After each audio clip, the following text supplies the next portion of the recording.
Un saludo para todos. En esta oportunidad nos encontramos desde la casa del profesor Germán Rey, acompañados también por la profesora Patricia Bustamante, que me acompaña en este caminar dialógico, si se quiere decir, en el proyecto con emisora Mariana 1400 AM.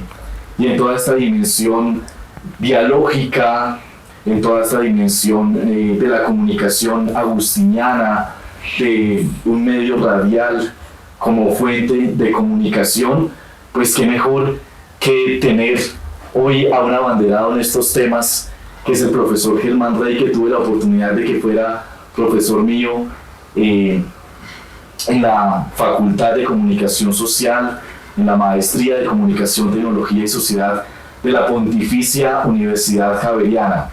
Profesor Germán, es un gusto que hoy nos reciba en su casa y que podamos compartir estas experiencias alrededor de la radio, que sin duda es una de sus pasiones. Con mucho gusto.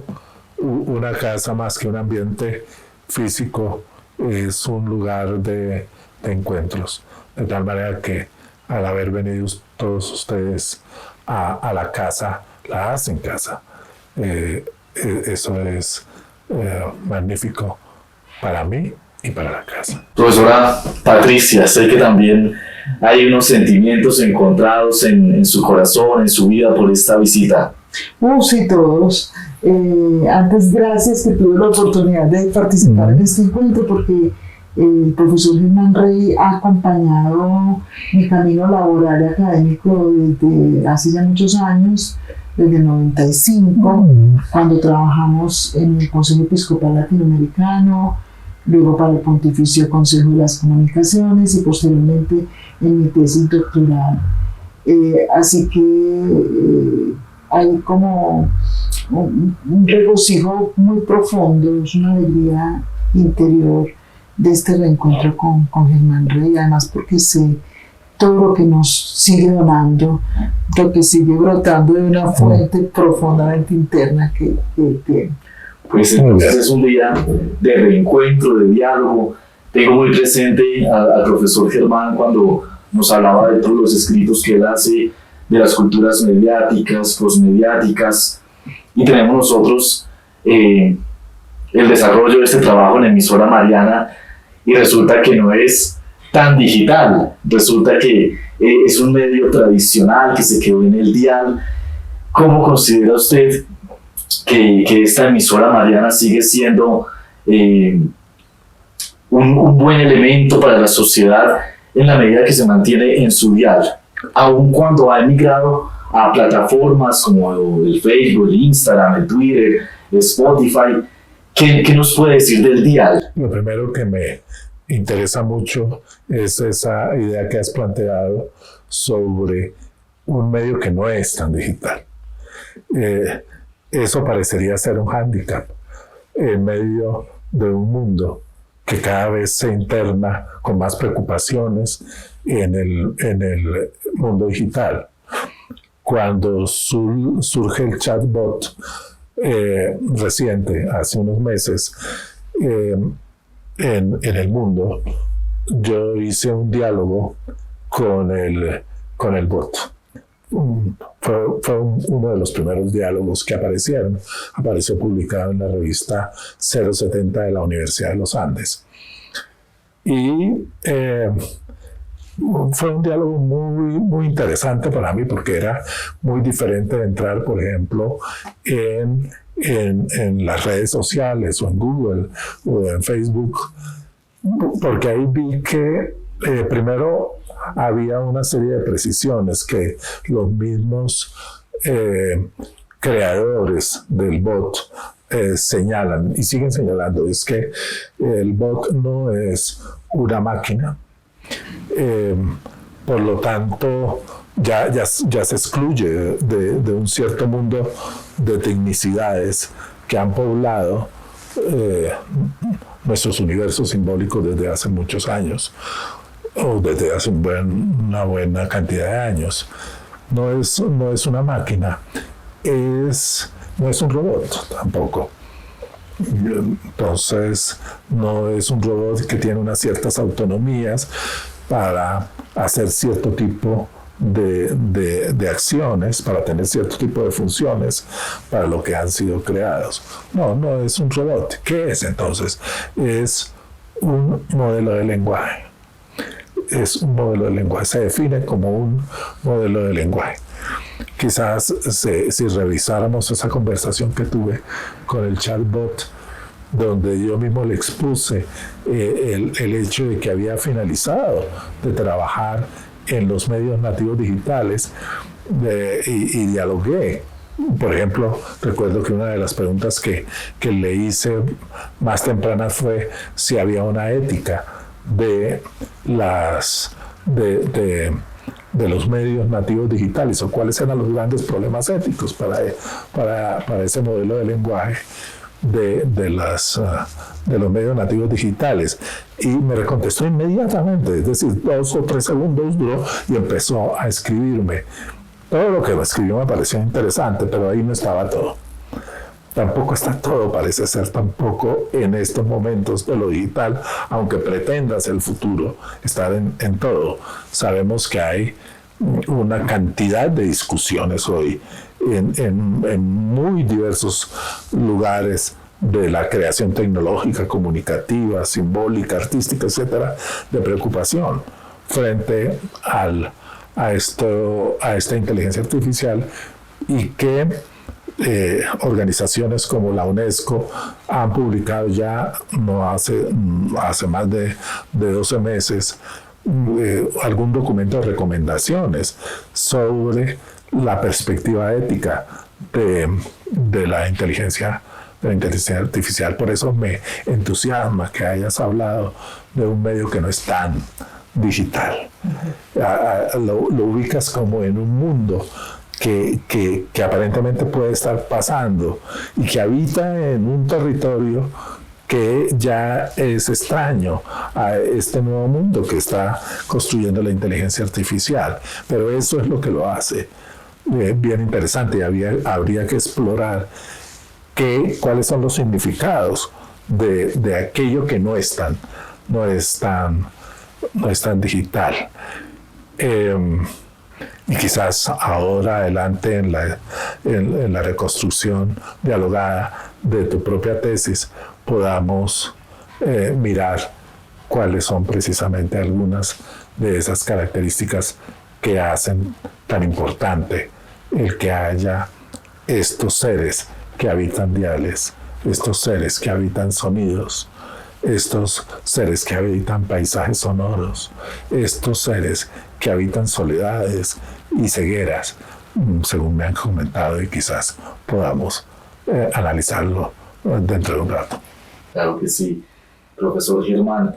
En la emisora Mariana 1400 AM de Bogotá se presenta, digamos, al mundo con 3 situaciones, con 3 aspectos que nosotros para el proyecto de grado hemos querido llamarlo narrativas, que es la espiritual, evangelizadora, la cultural y la social. La cultural pues tiene que ver con todo aquello que promueva la cultura, programas, salida a espacios como la Filbo que acaba de pasar. La social tiene que ver con esa vinculación que hay a un primer empleo, con el hacer también una apuesta por personas que son descartadas por la sociedad para que trabajen con nosotros. Pero en esa dimensión espiritual, desde su recorrido académico, también espiritual, ¿qué piensa usted de la comunicación espiritual? Pues quizás una primera distinción que yo establecería es entre la comunicación vinculada con lo religioso y la comunicación vinculada con lo espiritual. Estamos hablando de 2 campos peligrosamente cercanos, pero que tienen cada uno su propia autonomía. En el primer campo de la comunicación religiosa, yo entiendo aquellas estrategias, procesos, proyectos comunicativos que tienen un objetivo específico en hablar, exponer, acercar al hecho religioso, a la vivencia religiosa. Y cuando nos estamos refiriendo a la comunicación espiritual, estoy tocando una comunicación que se refiere a una dimensión que ya no está estrictamente dispuesta en lo religioso, sino está dispuesta en el acontecimiento humano de la humanidad.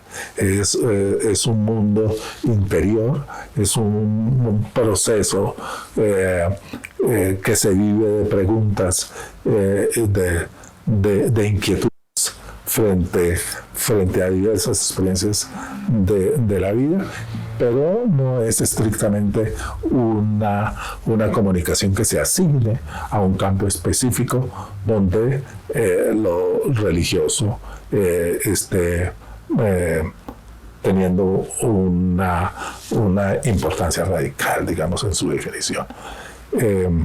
Entonces, esa distinción es fundamental.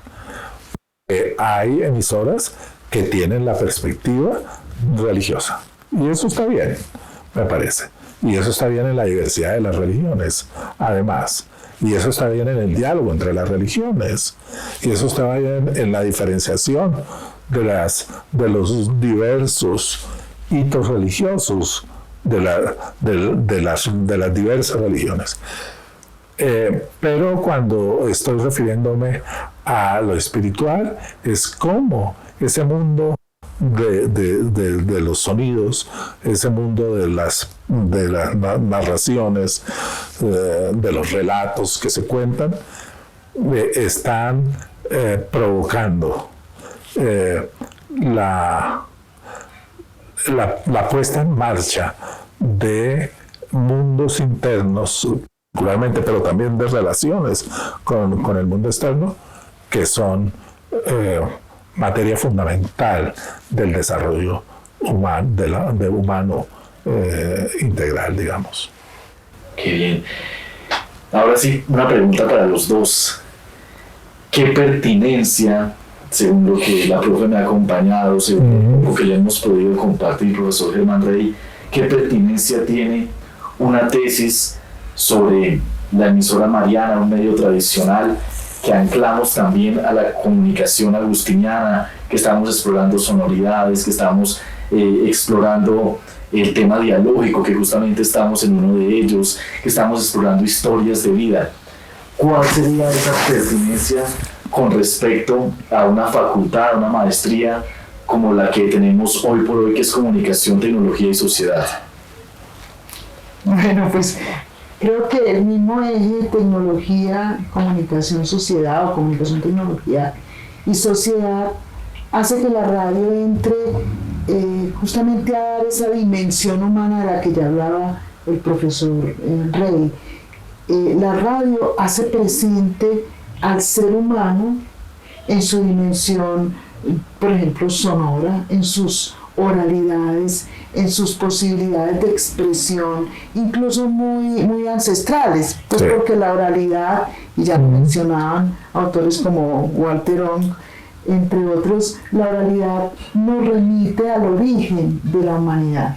Entonces, pensar una maestría que se está ocupando de la tecnología, de ese entramado que hay entre tecnología y sociedad y cultura, me parece que irrumpe discretamente quizás una temática como la que se está trabajando pensando en la M, pero al mismo tiempo rescata aquello que es, yo diría, con natural, profesor, del ser humano, como es la oralidad y la relación con lo natural que la radio permite.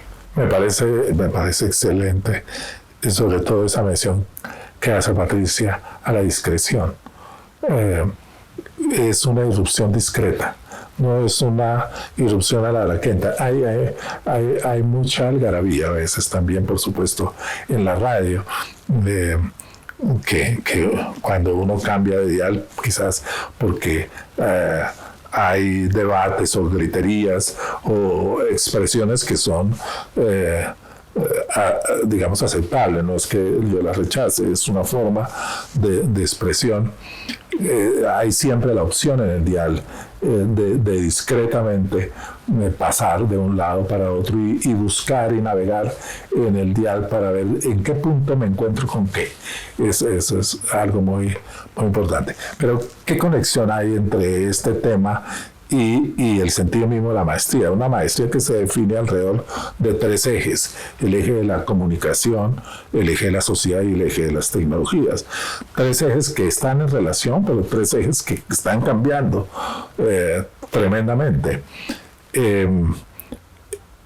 A mí me gusta precisamente el carácter de discreción, el hecho de que se defina el pensar esta relación desde una emisora que probablemente no sea la que más aparece en el dial, que está puesta, y según me decías tú mismo, estuvo puesta incluso en el coro de una iglesia. Y eso me llama mucho la atención, y estoy recordándome que en mi trabajo ahora con el Sistema Público de Radio de Colombia, una de las primeras emisoras que conocí de ese sistema público de radio fue una emisora de la paz y la reconciliación en Chaparral. Después no he podido conocer otras, pero quiero conocerlas pronto para ver la riqueza de lo heterogéneo, de la diversidad de estas emisoras. Pero fue muy interesante que cuando fui a la emisora de Chaparral y nos sentamos todos los trabajadores de la emisora en la infraestructura pues, que tienen allí, al lado me quedó un joven que cuando se presentó dijo, yo tenía una radio en mis espaldas. Cuando él dijo, yo tenía una radio en mis espaldas, yo inmediatamente pensé que mi compañero de la derecha era un ex militante de las FARC. En efecto, lo era. Llevaba la emisora, que era la emisora Resistencia de las FARC, en las espaldas, físicamente, porque tenían que cambiar de un lado para otro para evitar ser, digamos, focalizados por los sistemas tecnológicos particularmente de los aviones. Entonces era una emisora que andaba, me imagino, por todas esas cordilleras y todas esas abruptas realidades de este país. Y hace poco, unas 2 semanas, volví a hablar con la emisora de Chaparral y pregunté por el compañero que llevaba los transmisores en la espalda. Y ahí estaba participando, por lo que escuché, de la iniciativa de que una emisora puede ser, y en efecto lo es, un actor de la paz, de la reconciliación, del perdón, de las voces inéditas de las gentes de una región. Por eso me entusiasma que una emisora que vivió una época en el coro de una iglesia, o que tiene una pequeña casa donde se hacen sus transmisiones, que lleva con dignidad, con una discreta dignidad, el nombre de Mariana, lo cual es un asunto que casi tropieza con la anacronía, que tiene una serie de contenidos, que tiene una serie de comunidades afiliadas que la siguen.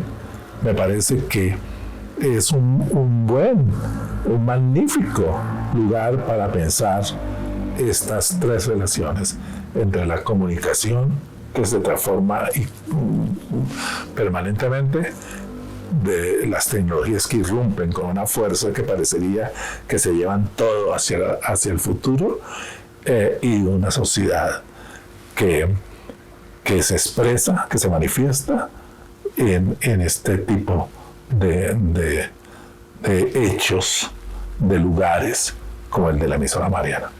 Bueno, pues agradecerles por sus palabras, por esta intervención, por el regalo de la palabra que nos hacen para este proyecto justamente de la emisora Mariana en este nivel de diálogo. Nos hemos encontrado con el conocimiento en diversas partes. Nos hemos encontrado con el conocimiento con William, un actor involucrado de Caparrapí, Cundinamarca, invidente. Nos hemos encontrado con el conocimiento de los que producen la programación de la emisora Mariana y nos encontramos el conocimiento hoy con la experiencia, con el recorrido que ustedes tienen y que tienen a bien compartirlo. Muchas gracias. Ahí quería agregar algo, y es justamente lo que decía el profesor Rey de los seres que habitan. Esa expresión además me parece hermosísima. Justamente porque la radio Mariana, si mal no recuerdo, habla de la radio es compañía, ¿no es cierto? Y una compañía podría establecerse como algo que está fuera de o que acoge, ¿no es cierto? Se me hace importante aprovechar que estamos hablando con el profesor, que nos diga cómo concibe él esta cohabitación de estos seres que normalmente son excluidos. El hecho de que en conversación previa a esta grabación me hubieran hablado acerca de la importancia que invidentes han tenido en la producción, pero también en los procesos de recepción y de consumo de la radio, me entusiasmó. Recordaba el poema de los dones de Borges, en que Borges dice, habla de la ironía de la vida que al mismo tiempo le había dado los libros y la ceguera. El ser el nombrado director de una biblioteca, él, un ciego, ser nombrado director de una biblioteca. Y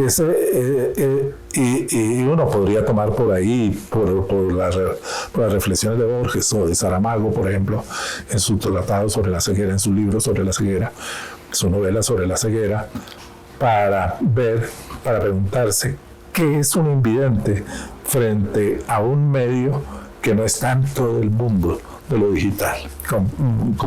Se completa así esta conversación. Quiere decir que hay otros mundos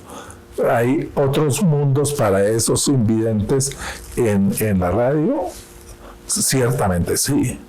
¿Por qué? Porque la radio, sabemos, no procede como la televisión o como el cine, por los parámetros, por los trazos de las imágenes, sino por los trazos de las sonoridades. Pero creo que donde se complementa todo ello ¿son sonoridades para qué? Son sonoridades para compañías. Porque no solamente se es invidente sin ver, sino se es invidente viendo. Porque hay otras invidencias, como por ejemplo las invidencias de las soledades, o de los aislamientos, o de las incomprensiones.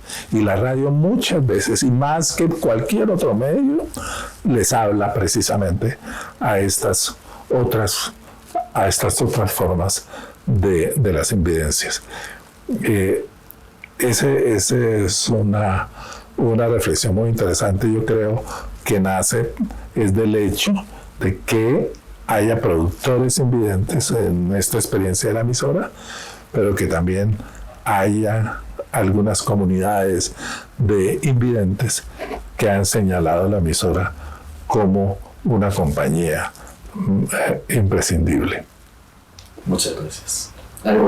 Sí, es que el profesor Germán Rey es coautor de la maestría de comunicación de 30 años atrás en la Javeriana y de esta, digamos, reestructuración o repensarse la maestría que tenemos hoy. Y creo que es una fortuna aprovechar que estamos con él para este concepto, profesor, de creación, que me parece como tan problematizador. ¿Cómo entender la creación y la investigación-creación en un proyecto como el que está haciendo Julián?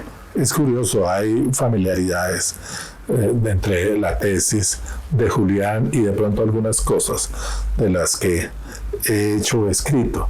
Hay un libro mío que es ahí sí completamente digital, que lo llamé La creación en la cultura.